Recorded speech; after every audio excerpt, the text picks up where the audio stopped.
semua, apa kabar? Saatnya Anda menyimak berita Papua bersama saya Juliana Paisei. Sejumlah berita menarik telah kami hadirkan untuk Anda dan berikut 3 berita utama hari ini.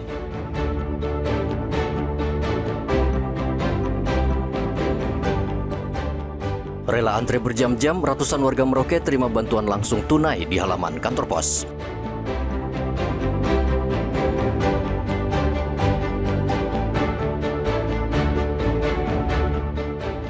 Inspeksi harga di sejumlah pasar, Wakil Wali Kota Jayapura temukan kenaikan harga bawang dan cabai.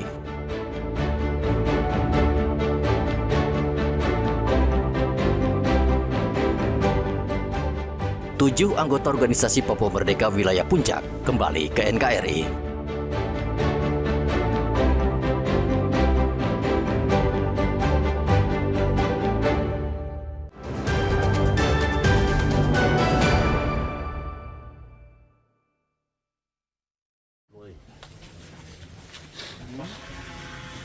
Tujuh anggota organisasi Papua Merdeka Wilayah Sinak, Kabupaten Puncak, Provinsi Papua Tengah, menyerahkan diri dan menyatakan ikrar setia kepada Negara Kesatuan Republik Indonesia.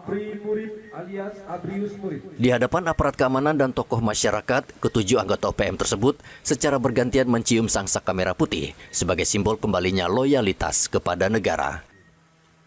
Tak hanya menyampaikan ikrar setia, mereka juga menyerahkan atribut organisasi serta satu pucuk senjata api kepada Satgas Yonif 142 Ksatria Jaya, tepat di halaman markas Satgas Yonif 142 Ksatria Jaya pada hari Sabtu.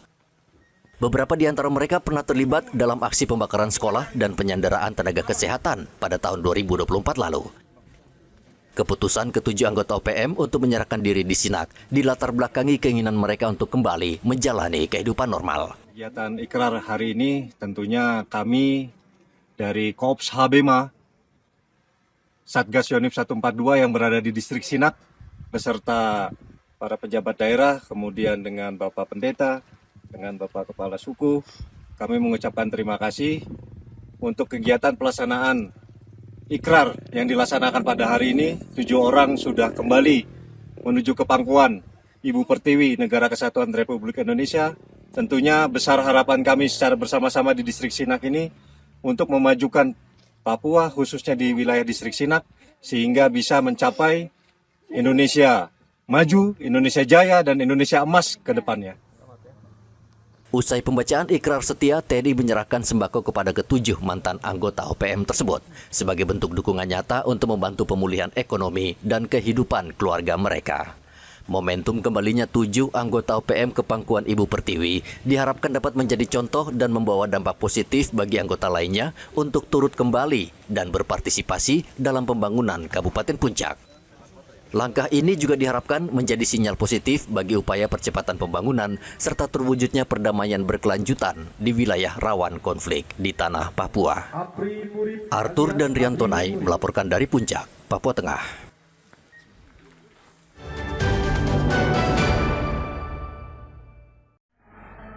Aksi kriminal kembali terjadi di Kabupaten Merauke.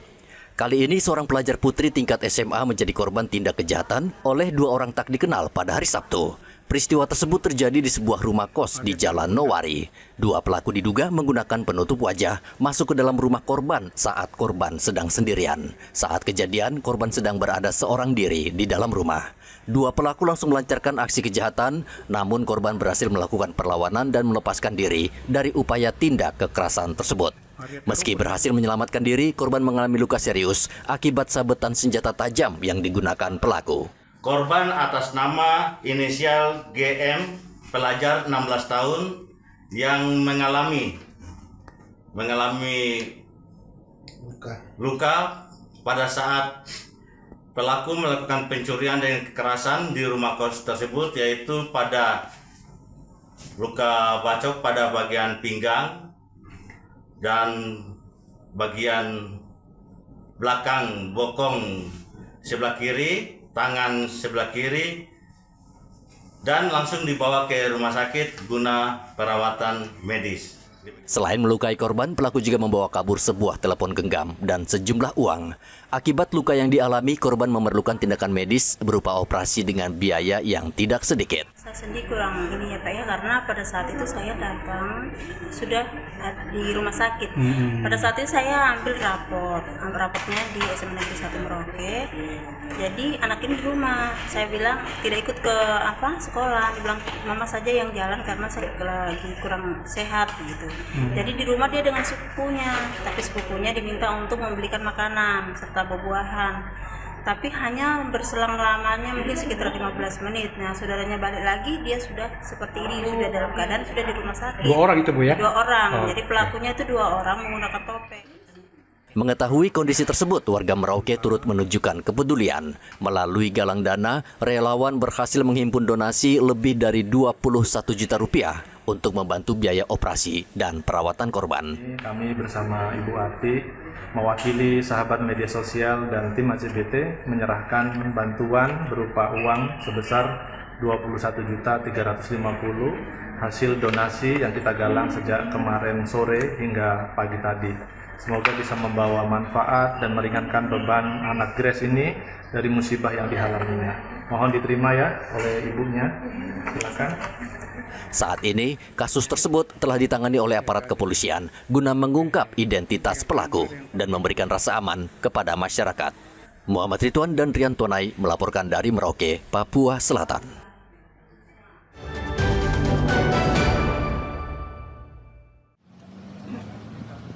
Menjelang perayaan Natal tahun 2025 dan Tahun Baru 2026, Kepolisian Daerah Papua resmi menggelar Operasi Lilin Kartens. Sebanyak 2.150 personel gabungan disiagakan untuk memastikan keamanan dan ketertiban masyarakat di bumi Cendrawasih. Apel gelar pasukan berlangsung di lapangan Makosat Brimob Polda Papua, Kota Raja pada hari Sabtu.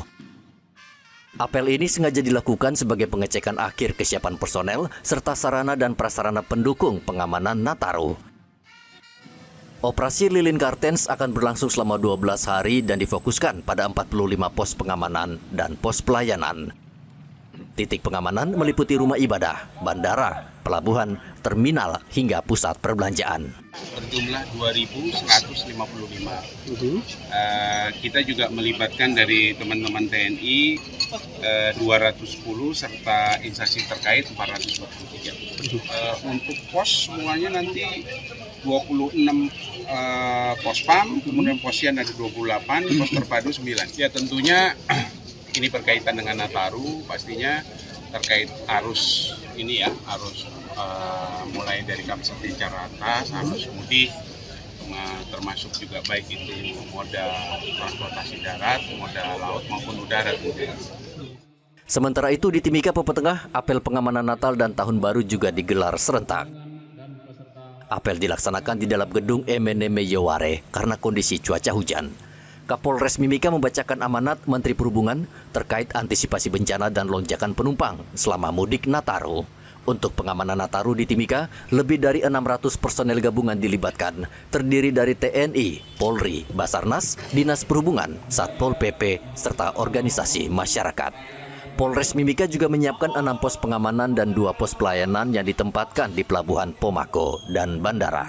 Khusus untuk Kabupaten Mimika, kita libatkan 600 personil gabungan, baik dari TNI, Polri, kemudian dari instansi terkait. Kemudian kami juga sudah menyiapkan ada 6 pos, ada 2 pos pelayanan di Bandara dan di Pomako, kemudian 1 pos terpadu di Pasar Sentral, kemudian ada 3 pos PAM, itu di Pasar Lama, SP2, dan di Diana. Nanti pada saat sebelum kita sudah tempatkan personel, dan sebelum juga kita laksanakan sterilisasi di tempat-tempat ibadah.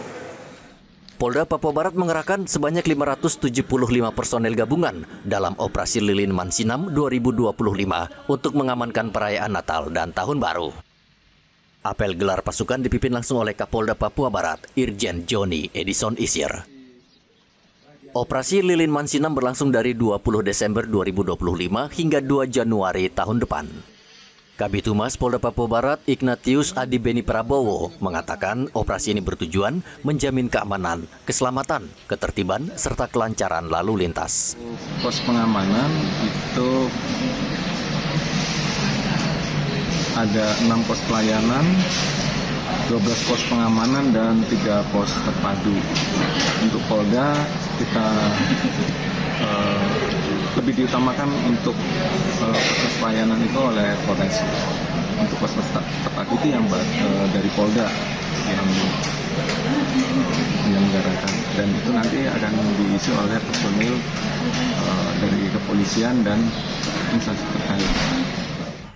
Sementara itu di Merauke, Papua Selatan, apel siaga operasi pengamanan Nataru digelar di Mapolres Merauke dan dipimpin langsung oleh Kapolres Merauke, AKBP Leonardo Yoga.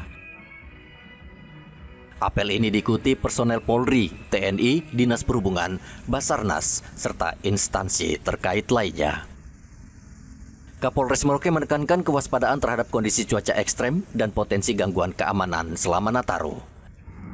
Sasaran operasi meliputi seluruh hakikat ancaman yang berpotensi menjadi potensi gangguan, ambang gangguan maupun gangguan nyata, baik terhadap orang, barang atau benda, lokasi atau tempat, serta kegiatan masyarakat, termasuk terorisme, intoleransi, kriminalitas, penyalahgunaan petasan, penyebaran hoax, hingga gangguan kelompok kriminal. Operasi ini bersifat terbuka dan dilaksanakan dengan fokus pengamanan pada tempat ibadah, sarana transportasi, pusat keramaian, jalur mudik dan balik, serta objek wisata.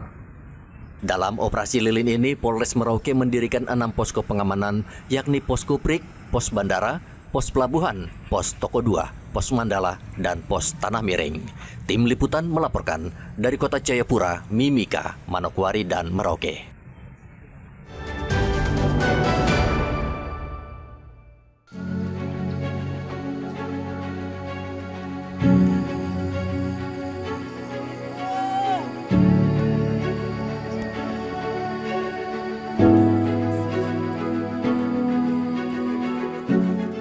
Komunitas medis Papua Tanpa Batas turun langsung menjangkau wilayah yang selama ini luput dari layanan kesehatan. Kali ini pelayanan kesehatan dilakukan di wilayah terpencil, yaitu di Kampung Omon, Distrik Gresi Selatan, Kabupaten Jayapura.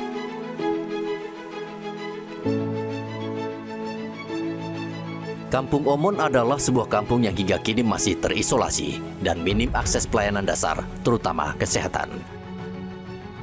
Minimnya infrastruktur dan sulitnya akses transportasi membuat warga kerap menghadapi kondisi darurat tanpa pertolongan medis. Saat sakit atau dalam kondisi gawat darurat, warga di kampung ini harus bertaruh dengan jarak, waktu, bahkan nyawa.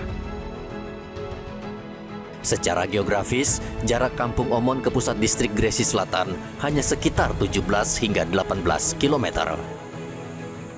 Namun tanpa akses jalan darat, perjalanan hanya dapat ditempuh dengan berjalan kaki selama 7 hingga 8 jam. Medan berat, jalan berlumpur, serta 3 sungai besar dengan arus tak menentu harus dilalui. Kondisi ini membuat mobilitas tenaga kesehatan dan distribusi obat-obatan nyaris tidak dapat dilakukan secara rutin.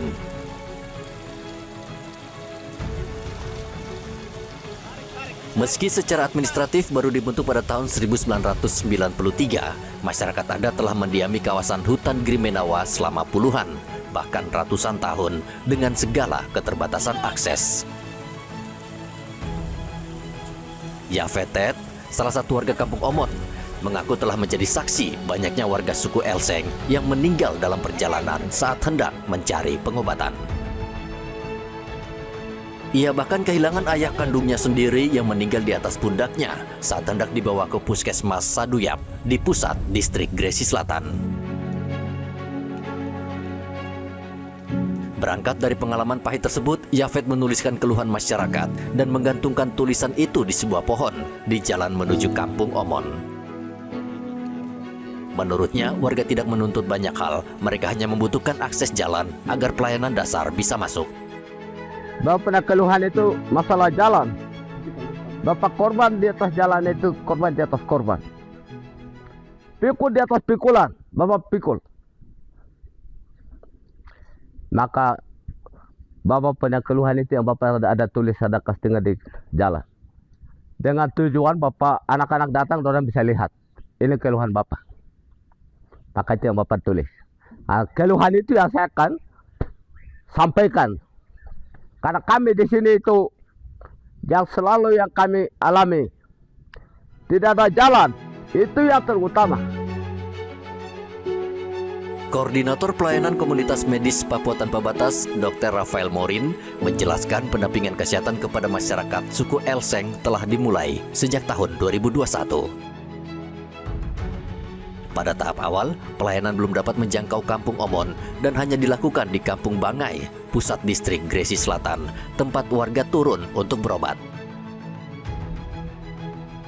Baru pada tahun 2024, tim medis mulai masuk langsung ke Kampung Omon. Hingga kini pelayanan telah dilakukan sebanyak 6 kali. Menurut Rafael, Kampung Omon merupakan salah satu titik pelayanan terjauh dan tersulit yang pernah dijangkau timnya dengan perjalanan kaki sejauh 18 km melintasi hutan dan medan berlumpur.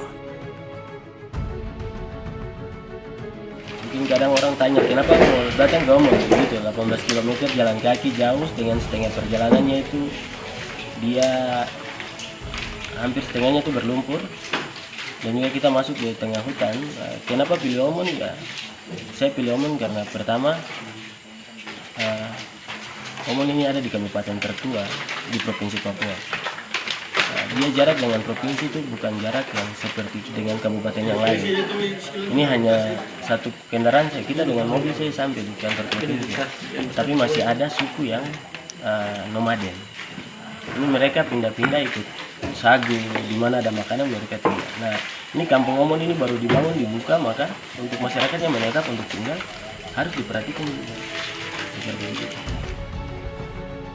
Rafael berharap kehadiran tim medis ini dapat menjadi perhatian serius bagi pemerintah untuk melihat langsung kondisi Kampung Omon, terutama kebutuhan mendasar berupa akses jalan. Dengan terbukanya akses tersebut, masyarakat diharapkan dapat merasakan pelayanan kesehatan, pendidikan, serta kehidupan yang setara dengan wilayah lain di Papua. Kepala Kampung Omon, Frans Tabisu, mengatakan upaya pembukaan keterinstalasian terus dilakukan dengan berkomunikasi ke berbagai pihak.